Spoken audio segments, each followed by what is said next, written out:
page and thousands die. And for what? For the pride of two leaders who are inexorably drawn together by the power of two swords and a mutual destiny.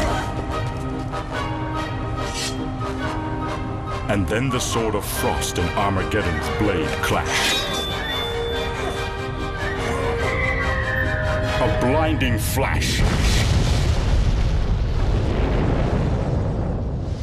Welcome to GameSpot Live.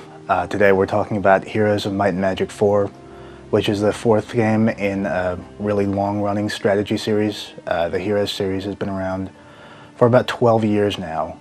It's developed by New World Computing, which is the same company that created the Might and Magic role-playing games.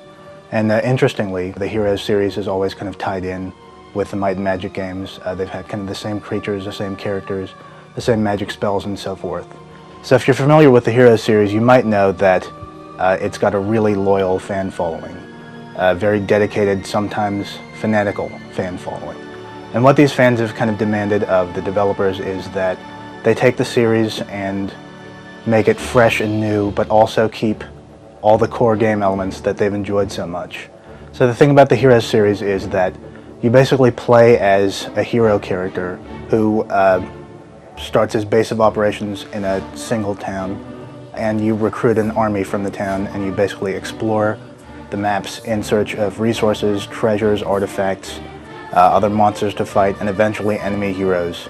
And when you play Heroes 4 for a while, you'll find that the game generally stays true to the formula, but it actually adds a lot of new and interesting stuff. In fact, there's so much new stuff that you may kind of find it bewildering at first, and that's one of the few problems you could probably cite with Heroes 4. The developers have tried to basically pack the game really densely full of stuff. Just lots of new items, new magic spells, new skills, new monsters, and new options to play with.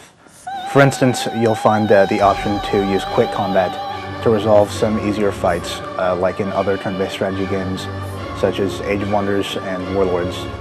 You'll also find that monsters on the map will move on their own and attack you of their own accord, just like Disciples 2. You'll also find that as you fight and your hero gains experience points and levels, your heroes will learn lots and lots and lots of new skills and spells. Fighting is similar to what it was in the previous games in the series, but you'll find that there are some new tactical options in the game. One thing that you'll notice in Heroes 4 is that instead of developing your town as quickly as possible and buying all the creature buildings that you can, you'll actually be forced to choose between certain types of creatures to join your army. That means you'll have a smaller army, but it turns out that in Heroes 4, all creatures have special abilities. When you do get around to creating your army, you're actually going to have quite a few options, and you'll be able to recruit a surprisingly varied army from the same town. Even though you don't have 13 different groups of creatures on your side, you'll find that you will have a smaller army with lots of different and interesting special abilities, and that actually makes the fighting a lot more interesting than it was in the previous games. Now, that's not to say that Heroes 4 is a completely different game, because it's not.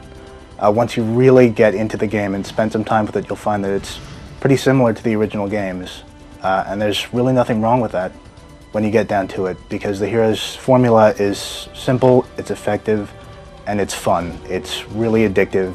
Each of the game's maps are really well designed.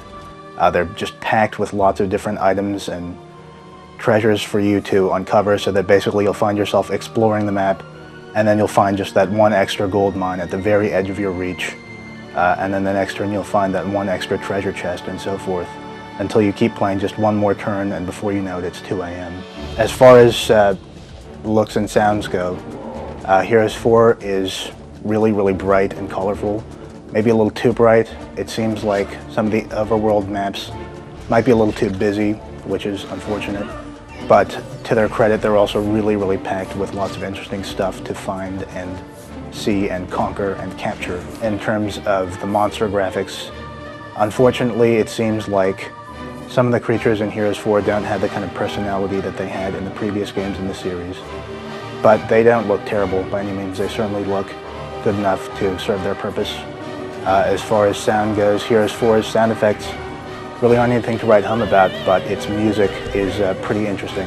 What the developers did was they basically took the instrumental score from Heroes of Might and Magic 3, the previous game, and the operatic score from Heroes Might and Magic 2, and they put them both in Heroes 4. That was basically to please the different groups of fans who either wanted opera music or instrumental music. Now you can get it both in the game. There are 6 campaigns and a whole bunch of different scenarios, as well as a campaign editor that you can use to make your own scenario maps or string them together to make your own campaigns. So you're probably not going to run out of things to do for a while. All things considered, Heroes 4 might seem like it's very, very different from the previous games, and it actually does have a lot of new and interesting things to it, but when you get down to it, it still keeps the same formula as the previous games, and there's nothing wrong with that, because it's just as fun as it ever was in Heroes 4.